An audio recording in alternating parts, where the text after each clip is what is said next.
At first, we hit your gadgets with our state.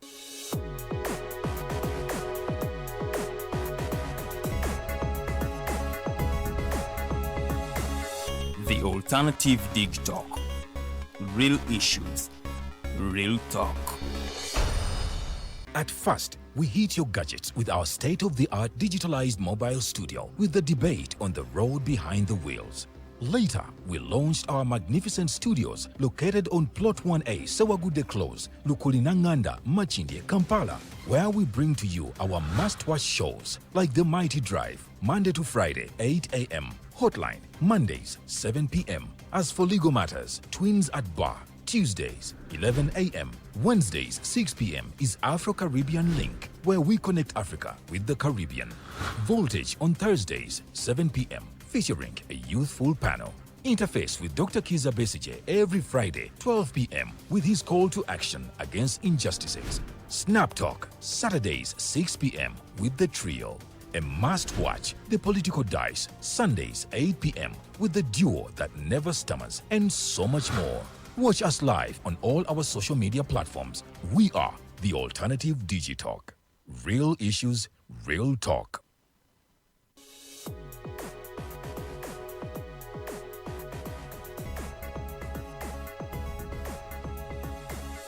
The Alternative Dig Talk.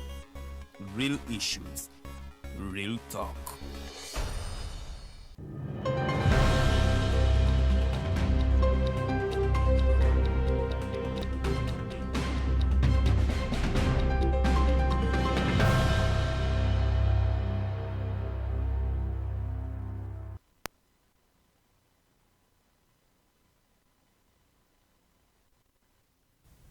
Amacha malungi abatukereddeko ku mpewo zaffe za The Alternative Digital Farida bikoberege manya gange nsuubira nti mwasuze bulungi era olunaku lubakeeredde bulungi nnyo olunaku lwakusatu tuli mu mwezi ogwa November omwaka tuli mu 2024. Unfortunately ewaffe ffe munnaye ate bwakedde bubi nnyo ddala naddala ffe nga aba digital kuba nti ate twakedde n'amawulire amabi ennyo era tubadde nga tulinda just confirmation okulaba nti kituufu si kituufu mukama waffe oba omugenyi waffe ate nga mukwano gwaffe yakwatiddwa tannakwatibwa. What has been happening naye nga byonna ebivaayo biraga nti Dr. Kizza Besigye naye yakwatibwa ng'ali e Nairobi. In fact yawambibwa ng'agenze e Nairobi okwatendinga book launch ey'omukyala Martha Karua. Ate nonno abamumanyiko tumanyi nga omukyala abadde mu politics wa Kenya okumala ebbanga era ng'omukyala ono abadde yali running mate wa Odinga mu kalulu akawedde. Kigambibwa nti Dr. Kizza Besigye yali agenze ku hotel emu okumitinga omuntu atali gwe tutannaba ku identifyinga era nga ate munnaye eyo gye babeera nti bamuwamba okubanga n'olwaleero tetumulaba. Kusinziira ku tweet ey'omukyala we Winnie Byanyima agamba nti kigambibwa according to her nti Dr. Kizza Besigye yakukusibwa era wali waneno mu Uganda. Era ng'ono agamba nti they should release kuba government ya Uganda ndowooza kansomero tweet ye nga bweri. I request the government of Uganda to release my husband Dr. Kizza Besigye from where he is being held immediately. He was kidnapped last Saturday while he was in Nairobi for Honorable Martha Karua's book launch. I am now reliably informed that he is in a military jail in Kampala. We, his family and his lawyers, demand to see him. He is not a soldier. Why is he being held in a military jail? Amanyi ku profile ya Winnie Byanyima sobola okutegeera nti omukyala oyo tasobola kubanga ate ayogera ebintu ebyanjwanjwa. Naye nga omukyala Martha Karua agambibwa naye yatuteereddeyo ng'agamba nti let Kagota Museveni and William Ruto come clean on the safety and whereabouts of Dr. Kizza Besigye. Era nga omukyala oyo munnange Dr. Kizza Besigye gwe yali agenza okubanga attendinga book launch ye akatabo ya launchinze ku Sunday akayitibwa oba akali titled Against the Tide. Kakati mu studios ndimo n'omukulu ED owa Alternative Digital Katenga ye National Coordinator owa Alternative Social Movement ono nga muwandiisi w'obutabo era nga obumu ku bwo bumuleetedde okubanga naye akwatibwa mu ngeri eyagala okwefaananyiriza bw'etyo era naye n'atwalibwa mu bifo ebitamanyikiddwa n'atokyaringibwa byayiseemu bingi nnyo saagala kubanga ate mbiddamu naye okubajjukiza mu mwezi gwa Julaayi omwaka guno gwennyini gwe tulimu ate era abantu oba bamembers ba FDC nabo bakwatibwa e Nairobi era ne bakukusibwa ne bafulumizibwa Nairobi ne bayingizibwa wano ewaffe e Kampala era ne basibibwa emyezi 3 miramba banono nga bakyajingibwa terrorism kakati banono baweebwa bail eya sente milioni 2 buli muntu abantu 36 era nga bano babaddeyo olunaku lwa Monday nga boogerako eri abantu kutya bwe bayisibwa wali eri ku kitebe kyabwe e Katonga munnange kakati ensonga bwezityo bweziri omuntu yali yebuuzizza is Museveni's long hand governing Kenya tandikirawo Mr. Norman. Abantu laba ku Alternative Digital mwebale nnyo tulaba nze Norman Tumuhimbise era timu leader wa ebiranju media house eno when tubadde nga tukyaza Dr. Besigye buli Lwakutaano era in fact kiri ku recording nti yasemba n'okubeera obulwezi ku mitimbagano era Lwakutaano because bw'olaba post ezasemba waliwo nga imulaba ku screen yasemba okupostinga posta yaffe wano ey'okumukyaza era waliwo n'endala oba ziringa 2 waggulu awo ku Friday teyaddamu postinga. Of course, that confirms. Obadde waka brief background about Honorable Winnie Byanyima. Honorable Winnie Byanyima, by the way, yali obagenda okuva mu nsiko yali sergeant. Mukazi nanti naye munansiku. Yali sergeant. So okuba, and when you underline the word reliably, so it means the information is reliable. Yes. Which is very possible nti mu Uganda ono head boy wa kuno, I call him head boy wa region, Mr. Museveni. Mr. President. Kumyaka gyamazeewo n'obukugu of course asinga kuba ne both to manipulate and also the political brains nti kye atosobola kukirumamu okuba nti nno asobola yetaaga just essimu yokka era nga munnansiko ate atatekinga chances bwe mugaso gwa ESO abatamanyi ESO waliwo external security waliwo ESO and ESO ekola bweru external security organization so buli ggwanga libeera ne ba agents ababegera abali kettira naye nga basinzira mu ggwanga eddala so ne bw'obeera gwe faida teweeyibaala n'obaako eggwanga lyozzeemu babeera nga bagala okukulondoola bakusangayo naye mu kyo kye tuyigamu 2023 nti kati Kenya etandise efuuse kati nga extension ya President Museveni just like so many other countries here nti kati eringa district simanyi Uganda oba ine districts meka kati it's like another district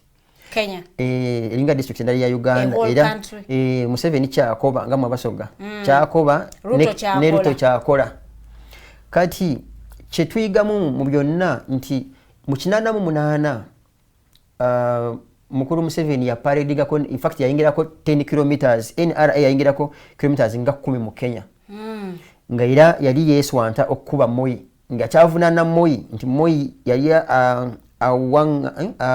abuddamya abantu abaali balaba Museveni ng'omuntu yali tasaana kukolembera Uganda abalabe ba president era sosi zange zingamba ebiseera ebyo enkitano yali y'amaanyi nga babulako just ka trigger balwani nenga Museveni mumalirivu era okuba Moi Nyerere n'abiyingiramu ne bafuna ka meeting era meeting eyo yatula Malaba ne bakkaanya tontabaala sikutabaala ne bavaayo era akakuku kabeerawo konyaawo for some time between 1980 between 88 paka mu 1924 kwe kwejjako engalo ne bafuna obwa Sseruganda okuva olwo okwegezaako kwagala okuba era mmwe abatayagala okugoberera byafaayo mutabani wa jjajja wa kuno ebyo ebigambo eryanyi yewe yagamba tukisobola okuba Kenya abeera ridinga ku history buli obwedda nti Kenya Uganda yewulira Kenya kubanga taata we yali akikozeeko era yali Malaba ye kennyini Museveni ng'ali in charge nga bagala commanding bakoleki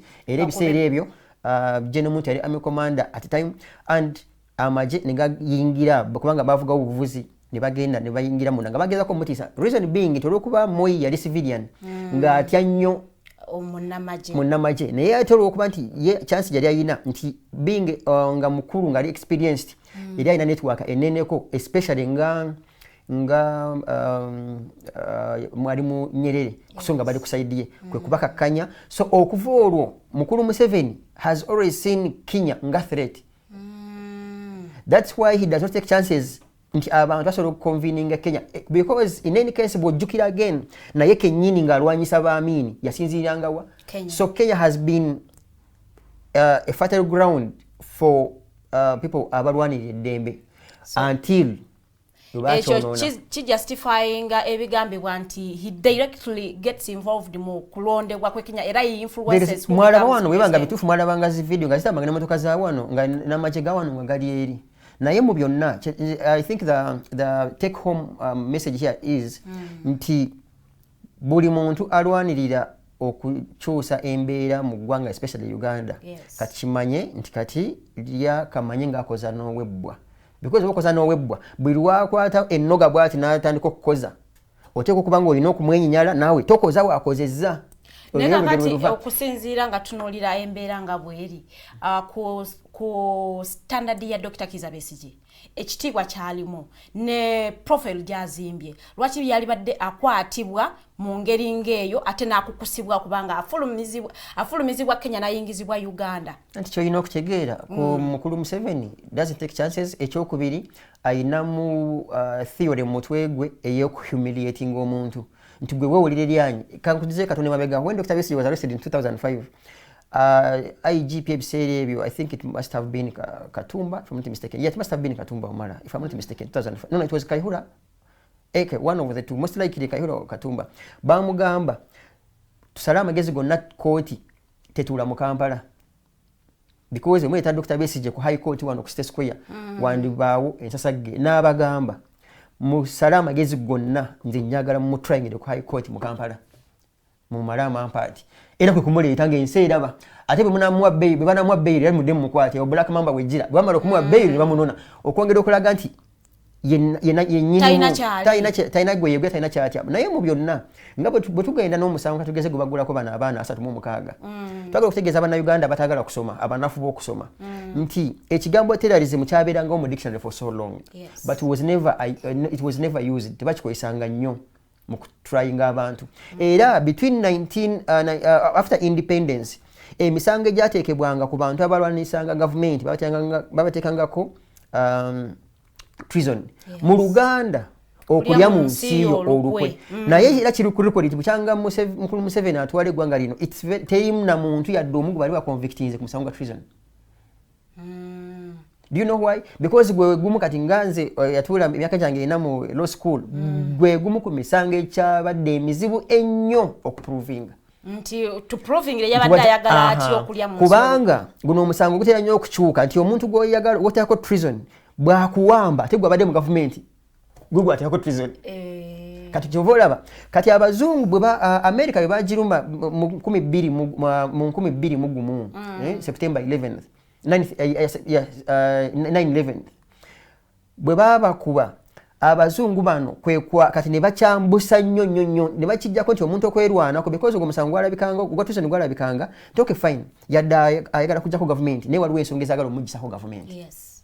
Kyovola omuntu yabeeranga mu nsiko between Mr. Museveni ne Obote yali mu government Museveni baba mukwata ne badde bamukyajinga treason. N'ate ebyakyuka ate Museveni adda mu government ate abaali baminister b'Obote nga babeerako treason.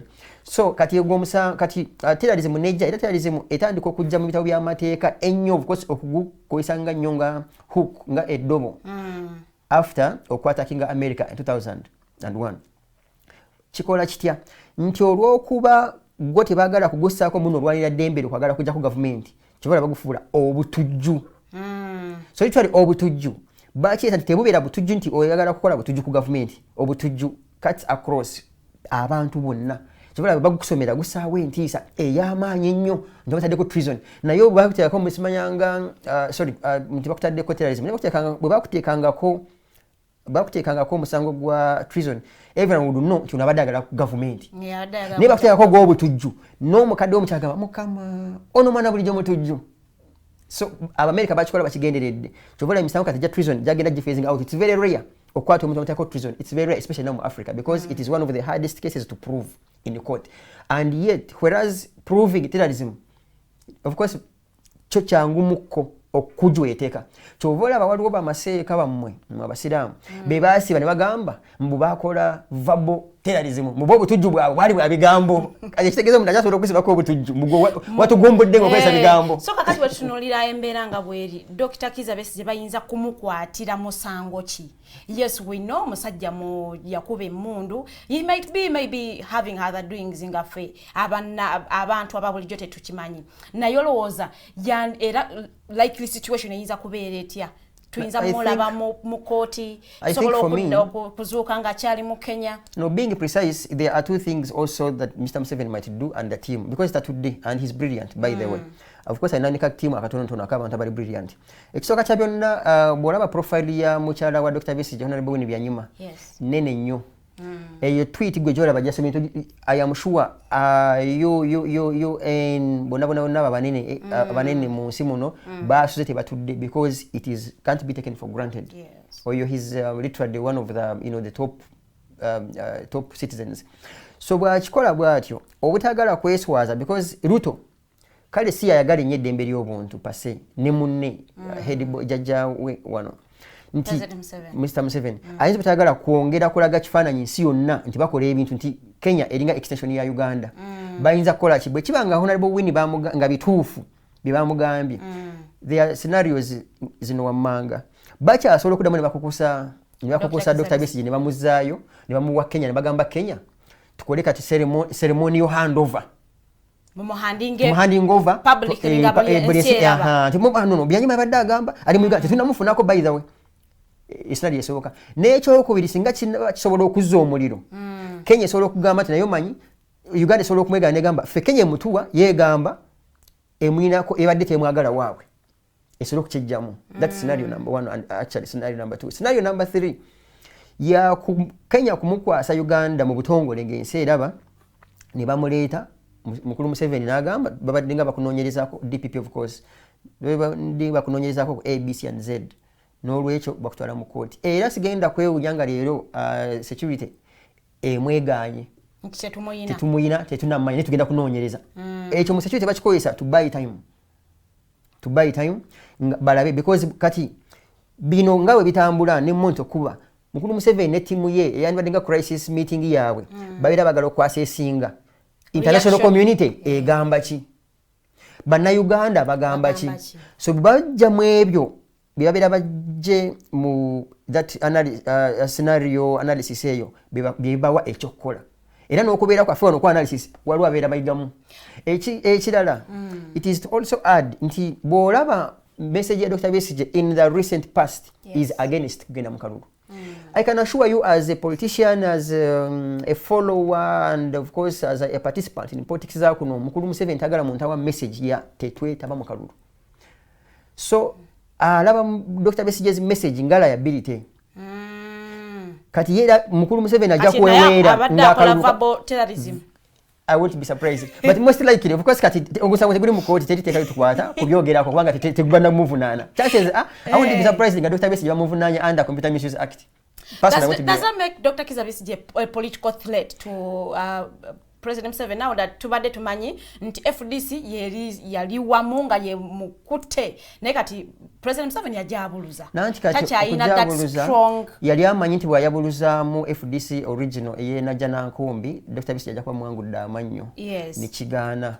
Yali amanyi nti bana bana of course most people naye kalera ya muwangulu takyalina maanyi nga luli nanti sebani mukutte atalina maanyi bamukwata golaba ina that is what is surprising everyone. It's surprising to you might look at Dr. Besigye as an ordinary person in Ggwanga. He's not any person who talks about twitaba mu kalulu tulina okutereeza ABC and Z. That is the worst message Museveni jatagala dekale kulota nga yebase. It could be one of the reasons. Abasigadde nga bwe bamanya abasinga bana bana badenga loti road participating. That's Museveni's pass ajagala participating justifying era mukulu Museveni ajja kwewera nnyo nga ballot paper efulumye nga ne campaign zitandise, but for now he can't take chances. Nga tomaliriza bino ebyokubanga abannayuganda bakwatibwa e Kenya ne bakukusibwa mu ngeri efaana bwetu ne bayingizibwa Uganda, kyogera ki ku bukulembeze bw'e Kenya? Ekisooka kya byonna, I think like any other politician, Dr. here, he's also a doctor. Dr. Ruto, it is believed in a business empire mu Uganda, very big business empire. So I think bino byonna okwagala okolagana ne jjajjaawe kwagala he's compromised to ensure his business empire mu Uganda continues to survive, because Mukulu Museveni, of course, with due respect, we all know, much as I may also die tomorrow, but also he's not living here for so long, and Ruto is young as compared, so he would want to ensure his relationship ne Uganda eri fair. So buli muntu gwasonga ko ne bobeera gwe tuvalaba bakwatana mu bantu bana 36 mwali muno mwana yadduse nga agenze kunonya asylum. So gwewunya okutuka to be that law. So it means tayagala muntu yenna amwekwase, because bamwekwasa tayagala businesses who knows mu businesses basobola okuzikofiscating on. So ayagala okumake sure he's in good books. But additionally, it is also to add nti Mukulu Museveni nga jjajja ba head boy wa region to action. Yeah, nga head boy wa region. Bino byayogera East African integration, because Ebipya ayongera kujawulamu. It's not called for. Because we wakeredde my informant yangambye mbu waliwo some female activists be Tanzania baddukira Kenya. That president wa Tanzania na contactinga Ruto bamuwe, Ruto n'agaana. Nagamba no, as in tubalina buzibu naye wandyewunyiza lwaki. So it means Ruto atya Museveni than in fact mu region muno Ruto atya Museveni ne Kagame.